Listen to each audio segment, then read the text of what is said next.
May fake news po guys na kumakalat at inilabas po ang kampo nila Digong sa kanilang mga bayarang vloggers.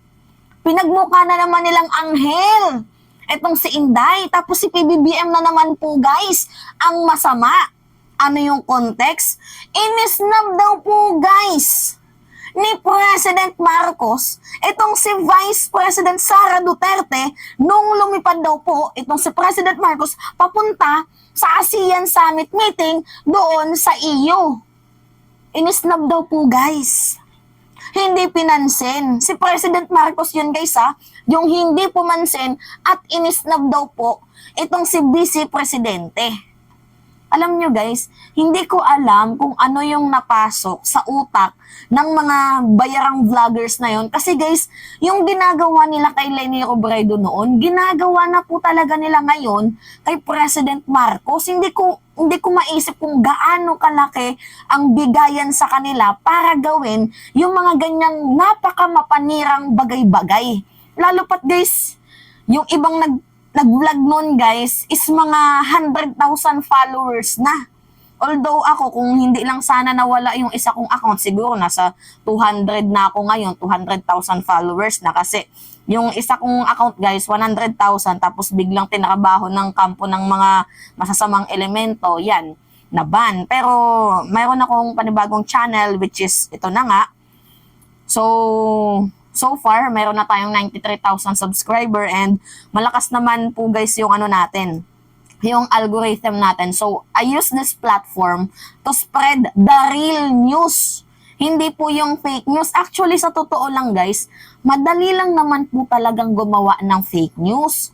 Sobrang daling gumawa ng panira. Pero yung ginagawa ko na pagdepensa, yung ginagawa ko ngayon na inaakay ko yung mga pagkakamali ng iba na parang hindi tama yan, ito yung totoo, ni-research ko to, yung ganun.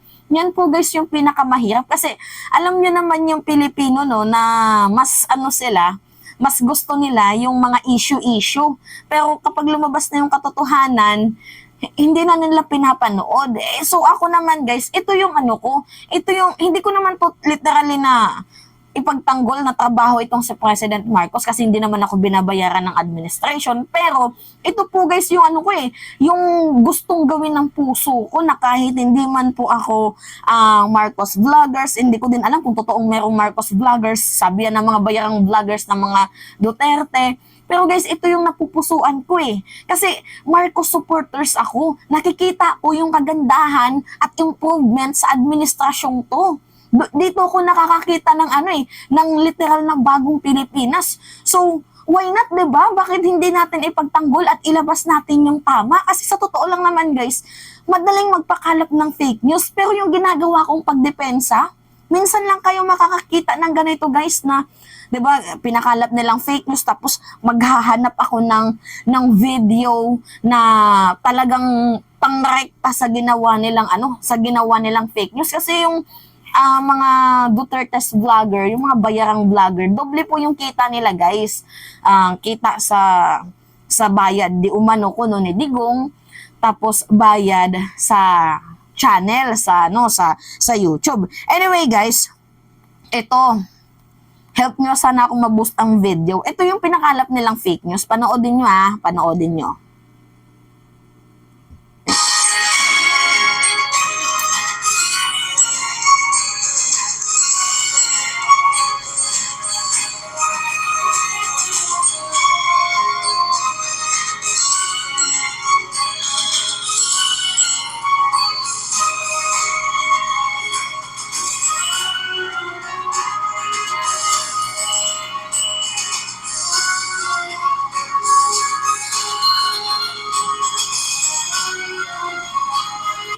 Yan.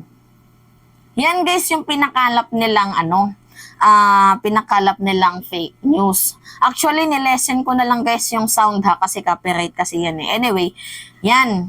Yan po yung pinakalap nilang videos. So kung ikaw po ay first time na manood and hindi mo pinanood yung ibang content creator na katulad ko na nag-debunk sa ganyang sa ganyang video na yan. Actually, papakita ko yung totoong video niyan guys. Antay lang kayo. Magko-comment lang muna ako. Yan yung pinakalap nilang fake news. Siyempre, kung baguhan ka na manonood, ano yung papasok sa isip mo?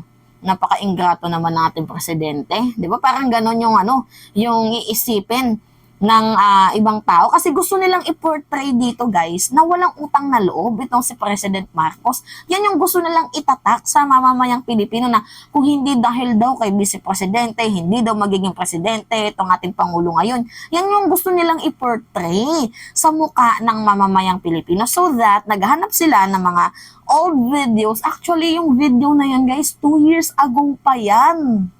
Yes, 2 years ago pa yan, guys.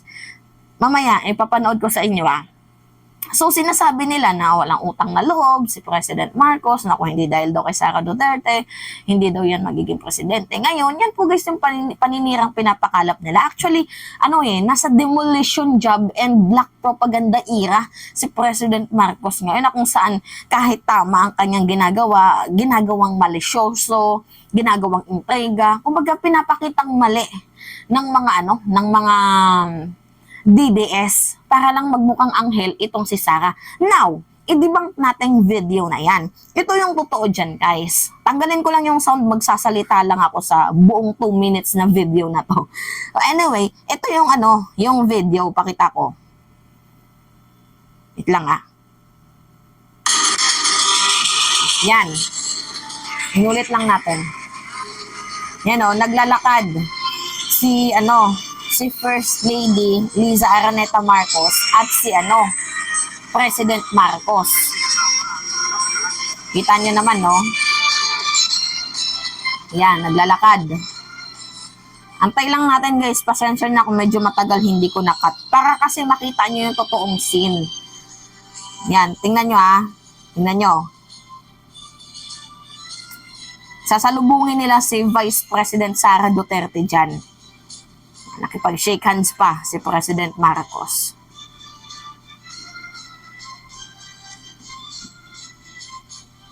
Yan Yan. Kita nyo si Inday nandyan. Wait lang, hindi pa tapos yan, guys. Bukod sa pag-shake hands na yan. Hindi pa tapos. Sinundan. Diba? Kita nyo, sinundan ni Vice President Sara Duterte at nag-usap pa dyan si First Lady Liza Araneta Marcos at si Sara Duterte, nag-usap pa sila dyan, silang dalawa. Tingnan nyo, guys, tingnan nyo. Yan, tingnan nyo tingnan nyo.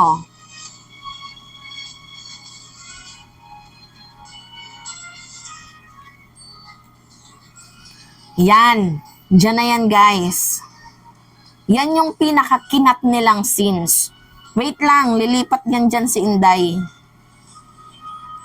O yan na lumipat na si Vice Presidente. Yan, lumipat na.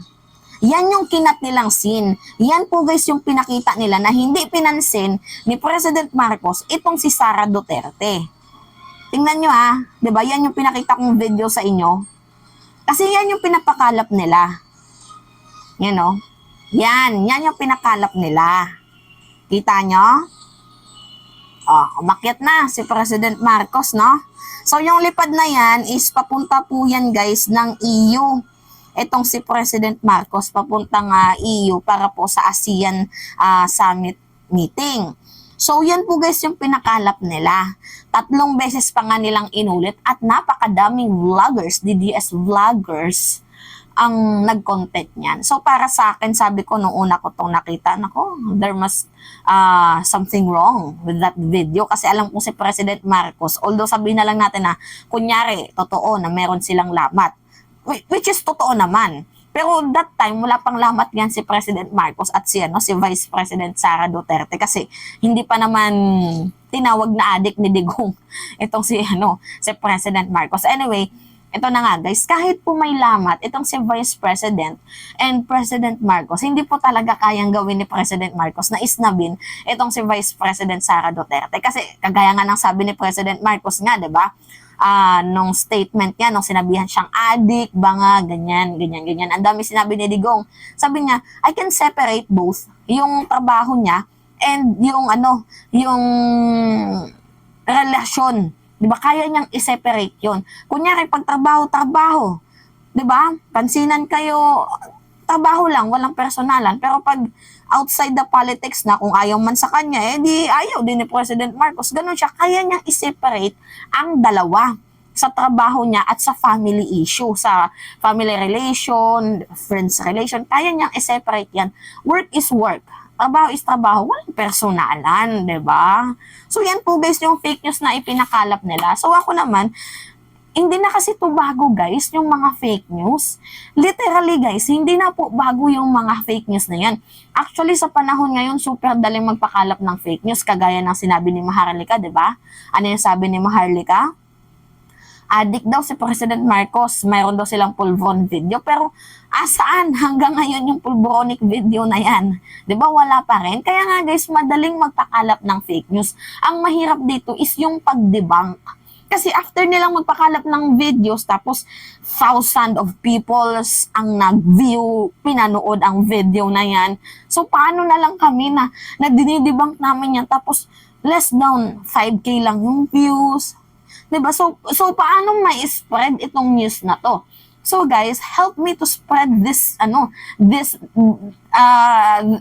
debunk video dyan sa mga na yan, sa mga fake news peddler na yan. So anyway, ngayon guys, alam niyo na yung totoo. So baka mamaya may magsabi pa na, baka mamaya may hindi pa dyan matunawan kung ano-ano pa yung sasabihin sa ating presidente. Hindi po yung totoo guys. Yan na po yung facts.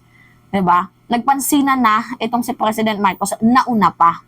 Bago yung sa left na video na. Pinakita ko naman sa inyo and alam ko naman na alam nyo na yan.